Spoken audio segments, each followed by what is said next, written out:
Alors déjà, il faut savoir que dans le monde de la gestion de projet et du développement logiciel, on rencontre divers outils de planification et d'organisation qui sont conçus pour aider les équipes à atteindre leurs objectifs et à mener à bien leurs projets. Parmi ces outils, on a les feuilles de route, appelées en anglais roadmap. Donc vous allez voir que dans mes vidéos, j'utilise souvent le terme anglais. C'est vrai que c'est souvent le terme qu'on emploie. J'alterne souvent entre le terme français et le terme anglais. Voilà. Donc dans le titre de cette vidéo, en l'occurrence, vous avez les termes anglais. On a donc les feuilles de route, les roadmaps. On a également les user story map, qui est donc le terme qu'on emploie et qui signifie la même chose. En français, ça sera indiqué comme étant une carte d'histoire utilisateur. Alors, quand je parle de tout ça, je suis vraiment dans le contexte agile. Si vous ne connaissez pas la notion d'agilité dans les projets de système d'information, je vous invite à aller regarder sur mon site internet, j'en parle pas mal, j'en parle également dans un certain nombre de vidéos de cette chaîne. Alors, quand on parle de story map et user story map et quand on parle de roadmap, à première vue, ça a l'air de sonner un petit peu pareil, les concepts peuvent sembler à peu près similaires parce que finalement, tous les deux impliquent une notion de planification, de définition d'étapes nécessaires pour atteindre un objectif donné, mais vous allez voir qu'il y a vraiment des différences qui sont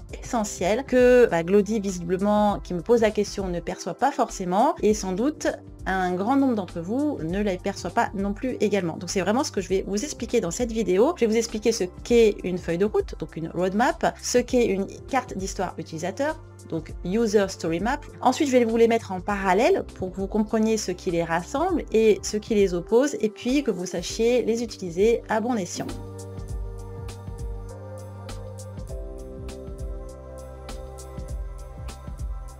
Bonjour à toutes et à tous, et aujourd'hui je vais répondre à une question que m'a posée Glody, je vais vous la lire. Glody me demande ceci: ayant pour objet de travailler comme Product Owner dans un futur proche, bien que j'ai déjà obtenu ma certification depuis près d'un an, je prends le maximum d'informations sur le net pour compléter cette formation. Ma question est la suivante: quelle différence concrète fais-tu entre le story mapping et la roadmap? Autant pour moi la story mapping est claire à l'esprit, mais la roadmap pas vraiment, et si c'est différent, à quel moment sommes-nous censés le faire? Alors effectivement, c'est une vaste question, je ne sais pas encore combien de temps va durer cette vidéo, en tout cas les notes que je me suis prises sont assez conséquentes. Voilà, donc j'espère que ça sera clair à l'issue de cette vidéo, en tout cas c'est tout l'objet. Si vous ne me connaissez pas encore, je m'appelle Alice Facci, je suis business analyst depuis un certain nombre d'années et depuis quelques années également, je suis formatrice, coach conférencière en business analyst. Si vous ne connaissez pas encore mon site internet Best of Business Analyst, allez-y faire un tour, vous allez y trouver énormément de ressources gratuites, de modèles à télécharger. Vous pouvez également vous inscrire à la newsletter, et si vous cherchez à vous professionnaliser, à être accompagné également, vous pouvez aller regarder tout ce que je propose sur le site pour devenir faire partie des business analysts professionnalisés qui sont, je vous le rappelle, que 2%, puisque l'essentiel, l'énorme majorité des business analysts sont des professionnels autodidactes, et évidemment qui dit autodidacte dit quand même pas mal de soucis pour gérer sa carrière et gérer tout court ses journées de business analyst. Donc allez faire un tour sur mon site internet pour trouver plein de ressources sur cette vaste et magnifique discipline. Alors je reviens sur le sujet de la vidéo, qui est donc la différence entre story map et roadmap. Alors déjà, il faut savoir que dans le monde de la gestion de projet et du développement logiciel, on rencontre divers outils de planification et d'organisation qui sont conçus pour aider les équipes à atteindre leurs objectifs et à mener à bien leurs projets. Parmi ces outils, on a les feuilles de route, appelées en anglais roadmap. Donc vous allez voir que dans mes vidéos, j'utilise souvent le terme anglais. C'est vrai que c'est souvent le terme qu'on emploie. J'alterne souvent entre le terme français et le terme anglais. Voilà. Donc dans le titre de cette vidéo, en l'occurrence, vous avez les termes anglais. Donc on a donc les feuilles de route, les roadmaps, et on a également les user story map, qui est donc le terme qu'on emploie et qui signifie la même chose. En français, ça sera indiqué comme étant une carte d'histoire utilisateur. Alors, quand je parle de tout ça, je suis vraiment dans le contexte agile. Si vous ne connaissez pas la notion d'agilité dans les projets de système d'information, je vous invite à aller regarder sur mon site internet, j'en parle pas mal, j'en parle également dans un certain nombre de vidéos de cette chaîne. N'hésitez pas à aller faire un tour, c'est pas le but pour moi de m'étaler sur ce qu'est l'agilité. Vous trouverez encore une fois beaucoup d'autres sources qui en parlent de manière plus approfondie. Alors, quand on parle de story map et user story map et quand on parle de roadmap, à première vue, ça a l'air de sonner un petit peu pareil. Les concepts peuvent sembler à peu près similaires parce que finalement, tous les deux impliquent une notion de planification, de définition d'étapes nécessaires pour atteindre un objectif donné, mais vous allez voir qu'il y a vraiment des différences qui sont essentielles que Glody, visiblement, qui me pose la question, ne perçoit pas forcément et sans doute un grand nombre d'entre vous ne la perçoit pas non plus également. Donc c'est vraiment ce que je vais vous expliquer dans cette vidéo. Je vais vous expliquer ce qu'est une feuille de route, donc une roadmap, ce qu'est une carte d'histoire utilisateur, donc User Story Map. Ensuite, je vais vous les mettre en parallèle pour que vous compreniez ce qui les rassemble et ce qui les oppose, et puis que vous sachiez les utiliser à bon escient. Voilà, alors la première chose qu'on va aborder, c'est qu'est-ce que c'est qu'une roadmap, qu'une feuille de route. Alors, si vous avez l'habitude des logiciels de gestion de projet, vous savez que ces logiciels proposent de générer automatiquement, en tout cas de mettre en place des feuilles de route. Après, on peut utiliser des logiciels comme Excel, même Word, des logiciels de bureautique pour faire des roadmaps, des planifications. Mais effectivement, la problématique de ces outils, on va dire de bureautique classique, c'est que dès qu'il y a une modification, il y a beaucoup de travail de mise à jour de plein d'autres tâches qui sont corrélées, ce que permet de faire facilement des outils de planification projet. Voilà, donc si vous en connaissez, n'hésitez pas à les mettre en commentaire. D'ailleurs, si vous voulez aider la communauté, il y a quand même beaucoup d'outils qui sont payants. Il y a aussi un certain nombre d'outils qui sont à la base, qui fournissent en fait une base gratuite, mais très rapidement, ils vous demandent de payer. Donc, n'hésitez pas à les regarder sur Internet. Encore une fois, c'est pas l'objet de la vidéo.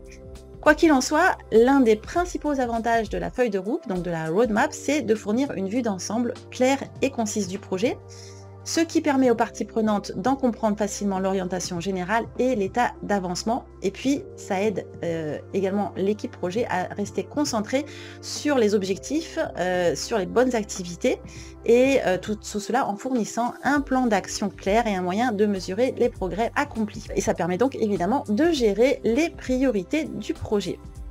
Donc c'est vraiment un outil qui est indispensable en gestion de projet et on va l'utiliser également dans de nombreuses disciplines. Alors bien sûr le développement logiciel, mais également le marketing, la gestion de produits, etc. Alors on va voir maintenant de manière un petit peu plus précise ce qu'est une feuille de route, une roadmap en anglais. Donc encore une fois, c'est une représentation visuelle qui permet d'identifier des étapes clés, des objectifs, des délais, des ressources nécessaires pour atteindre un certain résultat. Ce qui fait qu'on va avoir vraiment certains éléments qu'on va retrouver systématiquement dans une roadmap, dans une feuille de route. Premier élément, l'objectif et la vision. Donc là, on va décrire dans cette feuille de route les objectifs généraux et la vision du projet ou de l'initiative. Ensuite, on va avoir les étapes clés, c'est-à-dire les étapes et les jalons importants qui doivent être atteints pour réaliser les objectifs correspondants. On va voir ensuite en troisième point la notion de délai, c'est-à-dire les délais ou les échéanciers pour chaque étape ou jalon, ce qui permet de créer une structure temporelle pour le projet. On va avoir également cette notion de responsabilité, c'est-à-dire que dans la roadmap, on va attribuer les responsabilités et les rôles spécifiques à chaque personne ou équipe impliquée dans le projet. Dans une roadmap, vous allez retrouver la notion de ressources, c'est-à-dire les ressources nécessaires pour atteindre les objectifs et les étapes et également les activités. Donc on va retrouver la notion de budget, de collaborateurs impliqués, d'outils, de technologies requises, etc. pour mener à bien chaque étape. Et puis enfin, on a une notion de suivi et d'évaluation, c'est-à-dire que dans une roadmap, on va également prévoir des mécanismes de suivi et d'évaluation pour mesurer les progrès réalisés et apporter les ajustements si nécessaire. Donc, en résumé, une roadmap, une feuille de route, c'est un outil de planification stratégique qui permet de visualiser et de coordonner les différentes étapes et activités nécessaires à la réalisation d'un objectif spécifique. C'est grâce à la roadmap qu'on va quand même avoir une certaine fluidité dans la communication, dans la coordination et la prise de décision tout au long du projet.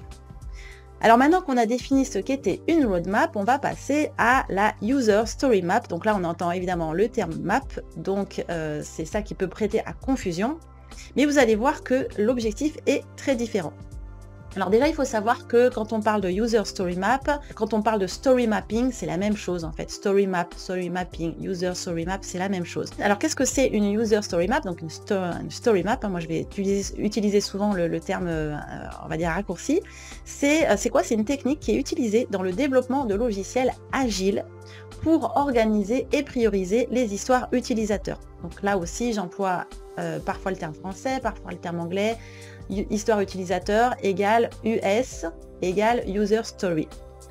Et qu'est-ce que c'est qu'une histoire utilisateur? Ce sont des courtes descriptions de la fonctionnalité souhaitée d'un produit ou d'un service. Donc là, je vous renvoie vers toutes les informations que vous trouverez sur mon site internet qui vous explique ça de manière plus détaillée. Donc une User Story, c'est vraiment une description simple et compréhensible d'une fonctionnalité logicielle telle que l'imagine, donc telle que, vraiment ça c'est important, telle que l'imagine l'utilisateur et tel que lui il va la décrire. Donc en fait, ce qui est important, et ça j'adore ce que dit Jeff Patton, qui est d'ailleurs l'auteur du livre dont je me suis inspirée pour expliquer dans cette vidéo le story mapping, eh bien Jeff Patton explique que les user stories tirent leur nom de la manière dont elles doivent être utilisées et non pas de leur contenu.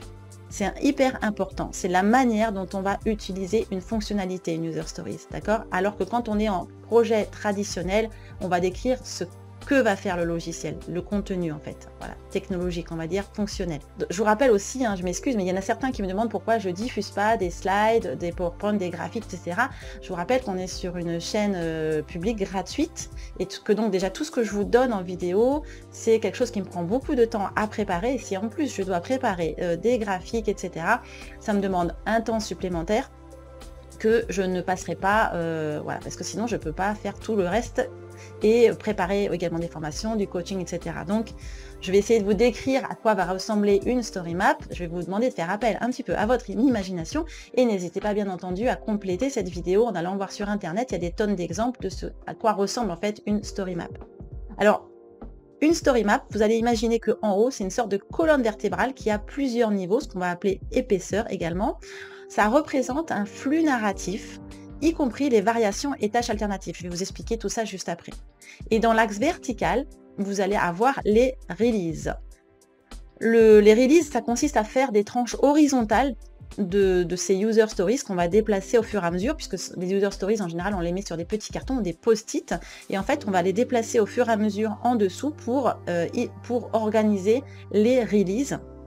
Et donc, c'est ce qui permet d'identifier les tâches dont on a besoin pour atteindre un résultat, un bénéfice en fait particulier. Donc en général, on commence par la tranche supérieure qui est le minimum viable product, qui est le squelette fonctionnel. Puis après, on se déplace vers le bas de plus en plus. Et là, plus on se déplace vers le bas, plus on atteint des user stories, des histoires utilisateurs qui peuvent attendre en fait dans le projet. Le mapping en fait de ces user stories consiste à placer celle-ci dans une carte en 2 dimensions avec un axe horizontal chronologique dans lequel l'utilisateur va se servir des différentes fonctions. Et puis donc un acte vertical qui va matérialiser la priorité de ces fonctions. L'une des idées fortes en fait de cette méthode de story mapping, c'est de prôner un dialogue approfondi, concret et très en amont entre les futurs utilisateurs et les concepteurs du logiciel sur ce qui est attendu du futur produit. C'est vraiment le story mapping, et donc le résultat qui est le story map, la user story map, c'est une méthode de compréhension mutuelle des spécifications d'un logiciel qui vient en complément des méthodes agiles telles que Scrum. Et elle a été vraiment conçue, cette méthode, par Jeff Patton, dont je vous ai donné la citation juste auparavant sur la signification et l'usage des user stories. Alors, les cartes, les post-it, les user stories sont généralement utilisées pour créer une représentation visuelle du parcours utilisateur dans un produit. Chaque user story, chaque histoire utilisateur représentant une étape, une interaction spécifique le long du parcours. Et le plan itératif et incrémental de construction du produit. Donc là, le très gros avantage du story mapping et donc du résultat qui est la story map, c'est d'aider les équipes à comprendre l'expérience globale de l'utilisateur et à hiérarchiser ensuite le développement des caractéristiques et des fonctionnalités les plus importantes. Donc c'est vrai qu'une des façons les plus courantes d'utiliser les user stories et de faire un story mapping consiste à établir une liste des user stories, les hiérarchiser et puis après on commence à en parler puisque ça initie un dialogue, une user stories, et puis à la fin, on va le transformer en logiciel story par story. Alors, comment est-ce que Jeff Patton recommande de construire une story map? Et je vous recommande, alors j'ai pas le livre à vous montrer parce que moi j'ai la version numérique, mais je vous invite vraiment à aller regarder à lire le livre de Jeff Patton parce qu'il donne vraiment les bonnes pratiques pour construire une story map, sachant que la plupart des gens vont juste se référer au manifeste agile et en réalité après ils improvisent mais ils font pas les bonnes pratiques. Et c'est les bonnes pratiques que Jeff Patton explique et c'est étayé d'énormément de cas pratiques, donc c'est très représentatif de la réalité, même si vous en avez jamais fait, c'est vraiment très visuel et très visuel ou kinesthésique, enfin peu importe la manière dont vous représentez sa description. Alors comment Jeff Patton explique le processus de construction d'une story map? Donc il donne 4 verbes: penser, écrire, expliquer, placer. Donc vous allez être avec vos contributeurs, puisque vous ne le faites pas tout seul, pour construire cette story map, et donc vous allez avoir des discussions approfondies. Et vous allez créer une visualisation simple pour noter le contenu de la discussion. Une des erreurs à éviter d'ailleurs, ça consiste à ne pas, à laisser s'envoler les idées plus exactement. Donc vous discutez avec vos contributeurs mais vous notez pas tout.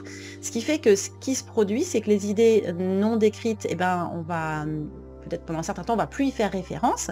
Plus tard, elles vont refaire surface et de nouveau, il faut tout réexpliquer parce qu'on a oublié, parce qu'il y a des gens qui n'ont pas fait attention, pas vraiment écouté, etc. Donc, une bonne habitude pour faire une story map, c'est d'abord d'écrire sur un post-it chaque idée qui est évoquée. Donc, immédiatement après y avoir pensé, vous griffonnez quelques mots sur un petit carton, un post-it, peu importe. Ensuite, vous allez expliquer votre idée aux autres, vous allez faire des dessins, vous allez raconter l'histoire à vos contributeurs, aux personnes du groupe. Et puis, vous allez placer ensuite les post-it dans un espace de travail partagé où tout le monde peut les voir, les déplacer ou en ajouter. Si tout se passe bien, en fait, vous allez voir que ça va faire émerger plein d'autres idées qui viendront enrichir la User Story Map. Une autre étape aussi de ce processus de construction d'une story map, c'est de décrire les futurs clients et utilisateurs. C'est ce qu'on appelle les personas. Donc je ne vais pas aller dans le détail, j'en ai parlé, vous verrez dans d'autres vidéos ou dans d'autres articles. Mais là vraiment c'est une étape hyper importante également. Et puis après, on va raconter les stories, les histoires des utilisateurs. C'est ce qui permet après de déplacer en fait les post-it, de les réorganiser de gauche à droite. C'est ce qui permet une compréhension mutuelle et ce qui permet aussi de détecter les trous dans votre processus de pensée. Donc là, c'est la construction de la story map donc de gauche à droite dans sa largeur. Et une fois qu'elle est mise en place, on va pouvoir commencer à l'épaissir. Ça veut dire quoi l'épaissir? Ça veut pas dire qu'on va commencer à construire l'acte vertical des releases, ça veut juste dire qu'on va chercher à combler les trous dans la raquette de notre compréhension. Donc à chaque étape de ce squelette en fait de la story map de gauche à droite, on va se demander quelles sont les choses spécifiques que les utilisateurs feraient à cette étape-là. Quelles sont les autres choses qu'ils pourraient faire? Donc là, on va encore détailler. Allez, on va vraiment rentrer dans un détail de plus en plus approfondi. Après, on va réfléchir à ce qui pourrait rendre l'application, le logiciel encore meilleur. Et puis, on va aussi se demander à chacune de ces étapes, qu'est-ce qui se passerait, que se passera-t-il plutôt si quelque chose déraille, en fait, si quelque chose se passe mal. Donc, c'est ce qu'on appelle les stories alternatives.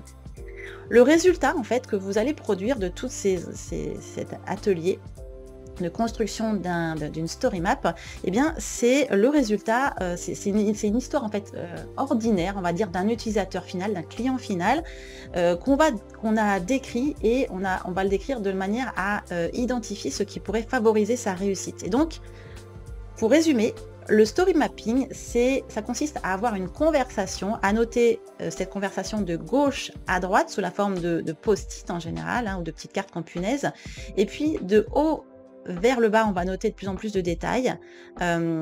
Donc c'est la notion de story alternative. Donc contrairement aux approches de gestion de projet traditionnelles, où à chaque fois qu'en fait le client, l'utilisateur, il va demander quelque chose de nouveau, on appelle ça inflation du périmètre en fait, et on n'aime pas ça dans les approches traditionnelles parce que ça rajoute du travail, etc.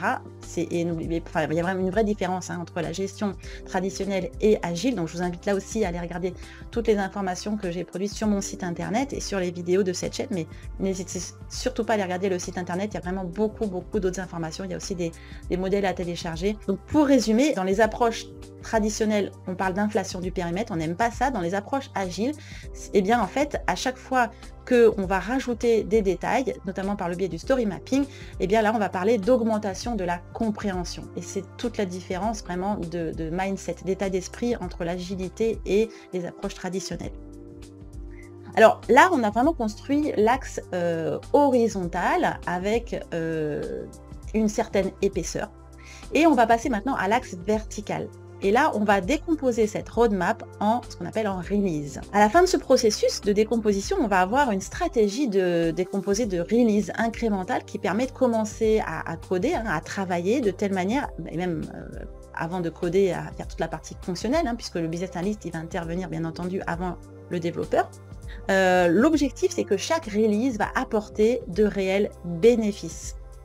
Donc à gauche, de haut en bas, on a donc tout à votre gauche, si vous voulez, sur l'axe vertical, on va avoir le nom de la release concernée, et puis après de gauche à droite, les user stories à développer qui vont être inclus dans cette release. Donc là, vous allez dans cette notion, pas seulement une notion de fonctionnalité empilée, codée, mais là, vous allez avoir une liste d'avantages réels. C'est vraiment ça qui est important. C'est que vous allez vous focaliser sur les bénéfices pour l'utilisateur. C'est pour ça qu'on parle de user stories et c'est pour ça que je vous ai nommé la citation de Jeff Patton en début de cette vidéo. Donc là, on va vraiment se concentrer sur l'avantage, sur l'impact cible spécifique de la release et ça, c'est le secret pour hiérarchiser le travail de développement. Donc, on ne hiérarchise pas les features, on va hiérarchiser leur impact. Alors maintenant, quelles sont les astuces en fait pour faire une bonne planification de la story map, du story mapping? Alors d'abord, on va dire qu'il y a 4 points, il y en a d'autres, mais j'en ai relevé 4. Et là encore, je m'inspire vraiment du livre de Jeff Patton, dont je vais vous mettre les références en description de cette vidéo. Alors la première chose, c'est que la planification, elle doit être faite par des collaborateurs qui savent de quoi ils parlent. Donc c'est vrai que quand vous avez des bons développeurs qui ont l'habitude qu'on fait plein de projets, eh bien ils savent de quoi ils parlent. Ils savent que telle fonctionnalité, ça va prendre telle ou telle charge, telle ou telle complexité. Donc première chose, entourez-vous de collaborateurs qui savent de quoi ils parlent. Ensuite, il faut avoir en tête qu'une release, ça ne veut pas dire qu'on va la livrer au client, à l'utilisateur final. Ça peut juste être une étape importante pour le projet, mais pas forcément du point de vue utilisateur. Alors autant éviter de livrer une release, si ça ne leur apporte pas quelque chose, ça peut vraiment vous éviter de gros ennuis. Donc évidemment, dans la première release, on va parler du MVP, du Minimum Viable Product, qui va être le squelette fonctionnel. Et puis après, par exemple, on peut avoir une release suivante qui ne va pas être livrée, qui va être dans le but de l'améliorer ou alors de mettre en place une automatisation des tests, etc. Et puis, on va avoir une troisième release qui va être composée de user stories qui, elles, vont apporter de vrais avantages, de vrais bénéfices aux utilisateurs finaux. Et là, on va la livrer, etc. Troisième bonne pratique pour planifier la story map et donc construire cet axe vertical, c'est de retenir qu'une estimation, ça reste approximatif. Donc quand vous tapez sur internet estimation exacte, il y a un problème. Une estimation, ça reste une estimation. Par contre, on peut les sécuriser. Et pour les sécuriser, eh bien, on va s'appuyer sur des mesures. Et plus les mesures sont fréquentes, plus ça va nous permettre de mieux prévoir. Donc, là aussi, pour savoir bien mesurer, il faut savoir décomposer de manière suffisamment petite, en briques suffisamment petites pour être capable de mesurer chacune de ces user stories. Et quatrième bonne pratique dans cette construction de l'axe vertical d'un story mapping, d'une story map, c'est de gérer le budget, c'est-à-dire le temps imparti par la tâche. Et donc, on va s'attaquer dans ces releases le plus tôt possible à ce qui pourrait faire exploser le budget. C'est la notion de gestion des risques. Donc en appliquant ces 4 astuces, déjà vous allez pouvoir prioriser et organiser vos releases tout en vous restant concentré, je le rappelle, sur les bénéfices pour l'utilisateur de chacune de ces releases. Alors maintenant qu'on comprend bien la différence entre roadmap et story map, on va faire un petit peu une mise en parallèle. Donc vous avez compris que les deux, roadmap, story map, c'est des outils de planification et de visualisation utilisés dans la gestion de projet et le développement logiciel. Mais il y a quand même des différences entre ces deux concepts. Alors déjà, le champ d'application, le niveau de détail et le public. C'est trois déjà différences qu'on va retrouver dans ces deux, donc là, les roadmaps et les story maps. L'une des principales différences réside dans le champ d'application de ces deux outils parce que les feuilles de route, les roadmaps, elles vont être en général utilisées pour planifier, visualiser l'orientation générale et la progression d'un projet, alors que les story maps sont utilisées pour organiser, hiérarchiser les histoires utilisateurs individuelles au sein d'un produit ou d'un service spécifique. Une autre différence consiste à avoir le niveau de détail en fait de chacun de ces outils, donc roadmap, story map.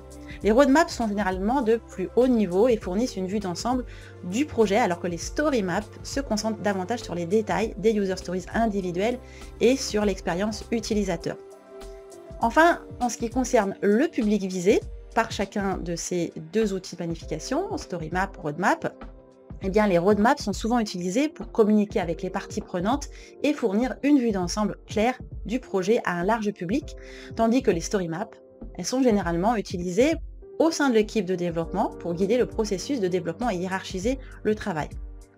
Et enfin, la période couverte entre les roadmaps et les story maps, c'est également quelque chose de différent. Les roadmaps, elles vont être utilisées pour planifier et visualiser l'orientation et la progression à long terme d'un projet, tandis que les story maps, en fait, elles vont être utilisées pour planifier et hiérarchiser les itérations à court terme au sein d'un produit ou d'un service spécifique. Vous pouvez par exemple mettre à jour vos feuilles de route, vos roadmaps tous les trimestres et votre story map, voilà, simplement toutes les une ou deux versions, pardon, ça dépend vraiment du contexte. Voilà, mais c'est vraiment des exemples, il n'y a rien de normé si vous voulez, hein, ça dépend vraiment des projets. Alors quand est-ce qu'on va utiliser une roadmap, quand est-ce qu'on va utiliser une story map? La feuille de route, la roadmap, il y a plusieurs situations dans lesquelles c'est approprié en fait. D'abord, lorsque vous devez communiquer la stratégie globale et les objectifs d'un projet aux parties prenantes, eh bien là, vous pouvez vraiment utiliser une roadmap, une feuille de route. Ça fournit une vue d'ensemble claire et concise du projet. Ça permet aux parties prenantes de comprendre facilement l'orientation générale et l'état d'avancement de ce dernier. Alors bien sûr, il faut noter également que les feuilles de route ne sont efficaces que si le projet a des objectifs clairs et une stratégie bien définie. Parce que bien sûr, et ça arrive, sinon je ne vous le dirai pas, si ces éléments font défaut au projet, la feuille de route ne sera peut-être pas un outil efficace, même si elle est utile pour identifier les différents problèmes. Alors lorsqu'il s'agit de planifier et de visualiser l'orientation et la progression à long terme d'un projet, eh bien, encore une fois, c'est vraiment l'usage des feuilles de route qui sont intéressantes et qui peuvent aider les équipes à se concentrer en fait sur leurs objectifs et à rester sur la bonne voie. Vous pouvez également, avec les feuilles de route, et vous devez d'ailleurs gérer les dépendances et les ressources. Alors dans les feuilles de route, en général, je vous l'ai dit tout à l'heure, il y a un certain nombre d'éléments, notamment les ressources, y compris les personnes, les dépendances nécessaires à la réalisation de chaque phase du projet, etc. Donc là, c'est ce qui permet tout ce qui est le pilotage et la coordination des éléments, des parties prenantes. Après, également, la notion de mesure des progrès accomplis. Donc là, vous avez des jalons qui marquent des points importants dans l'avancement du projet, ce qui permet de suivre les progrès, de procéder aux ajustements nécessaires. Voilà, donc retenez vraiment que les feuilles de route, les roadmaps, sont des outils précieux pour la gestion de projet et elles sont tout le temps utilisées déjà dans l'informatique, sauf quand vous êtes sur un projet où le personnel n'est pas et le chef de projet n'est pas formé, ça arrive aussi. Donc on retrouve ça, comme je l'ai dit tout à l'heure, dans le développement logiciel, marketing, gestion de produits, etc. Mais encore une fois, gardez à l'esprit qu'il faut initialement avoir un objectif clair. Donc il faut toujours commencer par ça et une stratégie bien définie pour qu'elle soit réellement utile et que ce ne soit pas juste un document qui prenne beaucoup de temps à refaire indéfiniment puisque tout évolue toujours. Alors quand est-ce que maintenant on va utiliser une story map, le story mapping? D'abord, la première chose, quand vous avez besoin de comprendre l'expérience globale de l'utilisateur ou du client final et que vous avez besoin de vous assurer que le produit est développé de manière à satisfaire en fait totalement les besoins utilisateurs. Ensuite, évidemment, lorsque vous avez besoin de prioriser le développement des features, des caractéristiques et fonctionnalités les plus importantes, en veillant à ce que les efforts soient concentrés sur le travail le plus utile. Quand je parle d'utile, je vous ramène à ce que disait Jeff Patton et que je vous ai répercuté tout à l'heure. C'est vraiment les avantages. Quels sont les avantages pour l'utilisateur, d'accord ? Si vous utilisez une méthodologie agile, Scrum, Kanban, etc., ça va vraiment vous aider à guider le développement et prioriser le travail. Ça fait vraiment partie des outils obligatoires par lesquels vous allez passer. Et donc, dans l'ensemble, quand on parle de story mapping, on est vraiment dans la gestion de projet agile. Vous n'allez pas le retrouver dans des projets traditionnels en général, puisque les projets traditionnels, on va se concentrer sur le contenu de la fonctionnalité et non pas sur les bénéfices que chaque feature apporte. Voilà. Donc c'est vraiment des outils précieux pour le développement agile logiciel et qui va aider les équipes à vraiment concevoir un produit de haute qualité qui répond aux besoins de leurs utilisateurs. Voilà, alors pour conclure cette vidéo, là on a vraiment abordé les différences entre roadmap, feuille de route, et story map, carte d'histoire utilisateur, deux outils qu'on utilise très fréquemment dans la gestion de projet et le développement logiciel. Les feuilles de route, les roadmaps sont utilisées pour communiquer la direction et l'avancement d'un projet aux parties prenantes et gérer les dépendances et les efforts. Et les story maps, carte d'histoire utilisateur, elles sont utiles pour organiser et hiérarchiser les histoires utilisateurs dans le cadre d'un développement logiciel agile et pour comprendre l'objectif global de l'utilisateur. J'espère que cette vidéo vous a plu. Si vous voulez soutenir mon travail, eh bien, je vous demanderai de mettre un pouce vers le haut. Si vous voulez transmettre cette vidéo à des collaborateurs ou des collègues que ça pourrait intéresser, n'hésitez pas également. Je vous invite également à noter vos retours d'expérience en commentaire en dessous de cette vidéo pour aider toute notre communauté de business analystes. Et puis, bien sûr, si vous voulez en savoir plus sur la discipline qui est la business analyse, je vous invite à aller regarder mon site internet. Vous allez trouver énormément de ressources gratuites, des templates à télécharger, la newsletter que je publie tous les 15 jours avec toutes les dernières informations sur la business analyse. Et puis bien entendu pour celles et ceux qui veulent faire partie des 2% de business analystes formés à leur discipline et qui ne veulent pas subir leur carrière, eh bien je vous invite à aller voir ce que je propose sur mon site internet en termes de formation et d'accompagnement. Je vous souhaite une très bonne journée et je vous dis à très bientôt pour une autre vidéo. Ciao tout le monde.